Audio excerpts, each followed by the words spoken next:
శ్రావణ మాసం మొదలు ఎన్నో శుభకార్యాలు, పండుగలు వస్తుంటాయి.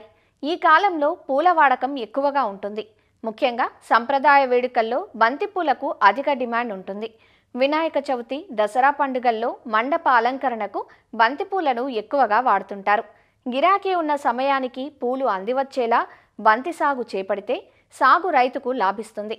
విత్తినప్పటి నుంచి 75 నుంచి 80 రోజులకు పూలు కోతకు వస్తాయి. ఈ సమయాన్ని లెక్కించుకొని ఎప్పటికి పూలు కావాలో నిర్ణయించుకొని రైతులు దఫలవారీగా బంతి సాగును చేపడతారు. జూన్ నుంచి డిసెంబర్ వరకు బంతి సాగు చేపట్టే అవకాశం ఉంది. సాగు ప్రారంభం నుండే తగు మెలకువలు పాటిస్తే పూల సిరులను సొంతం చేసుకోవచ్చంటూ వివరాలు తెలియజేస్తున్నారు ఆచార్య ఎన్జీ రంగా వ్యవసాయ విశ్వవిద్యాలయం, పార్వతీపురం, మన్యం జిల్లా రస్తాకుంటబాయి కృషి విజ్ఞాన కేంద్రం శాస్త్రవేత్త డాక్టర్ ఎస్ శ్రీనివాసరాజు. పూల సాగులో బంతికి ప్రత్యేకమైన స్థానం ఉంది. ఈ బంతికి ఉన్న ప్రధాన లక్షణం ఏంటంటే మార్కెట్ గిరాకీ తగ్గట్టు వివిధ రంగుల్లో అందుబాటులో ఉండడము, ఎక్కువ కాలం నిల్వ ఉండడము, ఎక్కువగా మార్కెట్ డిమాండ్ ఉండడం వల్ల బంతి పూల సాగు అనేది అత్యంత లాభదాయకమైనది. దీనికి ఏంటంటే సంవత్సరం పొడవునా మనం సాగు చేసుకోవచ్చు. మనకి మంచి నాణ్యమైన పూలు కానీ లేకపోతే విత్తనాల కోసం మనకి చేయాలనుకుంటే సెప్టెంబర్ మాసం శీతాకాలం అత్యంత అనుకూలమైనది.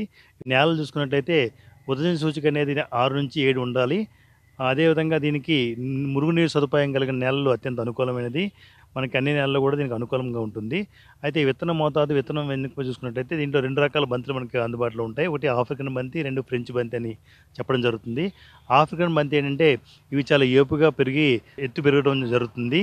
ఇవి ఒక రెక్క నుంచి ముద్దగా కూడా వివిధ రంగుల్లో అయిన లెమన్ కానీ, లేదంటే నారింజ కానీ, లేదంటే మనకి బంగారు వర్ణంలో కానీ, అన్ని రకాల వంగర్లో కూడా ఇది అందుబాటులో ఉంటుంది. దీనికి పూస నారంగ గండ, పూస బాసంతి గండ అన్ని రకాలు కూడా మనకు అందుబాటులో ఉన్నాయి ఐఏఆర్ఎల్వి. అదే మనకి ఫ్రెంచ్ మ్యారీగోల్డ్ చూసినట్లయితే ఇది చాలా గుబురుగా, పొట్టిగా పెరుగుతాయి. దీంట్లో ఒక్క రెక్క నుండి అదేవిధంగా ముద్దగా కూడా మనకి అందుబాటులో ఉంటుంది. దీంట్లో కూడా నారింజ రంగు, అదేవిధంగా లెమన్ కలరు, అదేవిధంగా ఆరెంజ్ కలరు, ఈ కాంబినేషన్లో కూడా ఇవి అందుబాటులో ఉంటాయి. అది దీనికి పూస అర్పిత అనే రకము మనకి అందుబాటులో ఉంది. అయితే ఐఏహెచ్ఆర్ నుంచి ఇప్పుడు కొత్తగా 2 వెరైటీస్ అర్కా బాను అనే రకం అనేది గోల్డెన్ ఎల్లో కలర్ ఉంటుంది. దీని యొక్క డయామీటర్ వచ్చేసి 6 నుంచి 8 సెంటీమీటర్ల డయామీటర్ ఉండి సుమారు నిల్వ సామర్థ్యం వచ్చేసి 7 నుంచి 8 రోజులు ఉండి ఒక సుమారు ఎకరానికి 10 నుంచి 11 టన్నులు రావడం జరుగుతుంది. అదే మనకి అర్కా అభియాన్ రకం ఏంటంటే లెమన్ ఎల్లో కలర్ ఉంటుంది. 10 నుంచి 11 టన్నులు రావడం జరుగుతుంది. మనం దీని ప్రవర్ధన చూసుకుంటే ఇది మనం విత్తనం ద్వారా ప్రవర్ధన చేసుకోవడం జరుగుతుంది.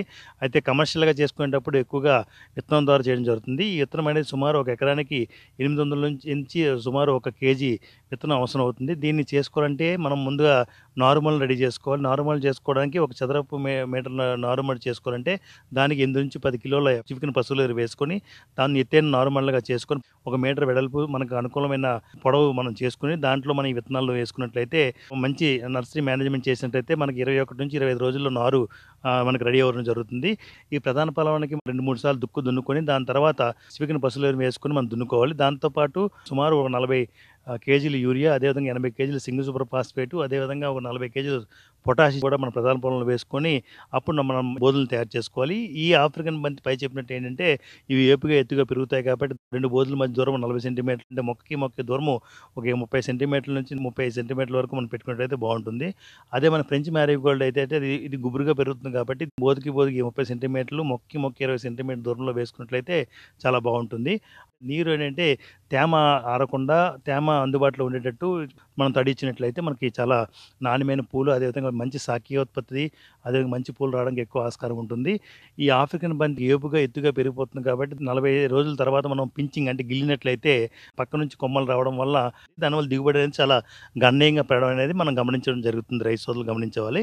ఫ్రెంచ్ మ్యారీగోల్డ్ చూసినట్టయితే ఇటువంటి పించింగ్ ఏం అవసరం లేదు కాబట్టి దానికైతే అవసరం లేదు.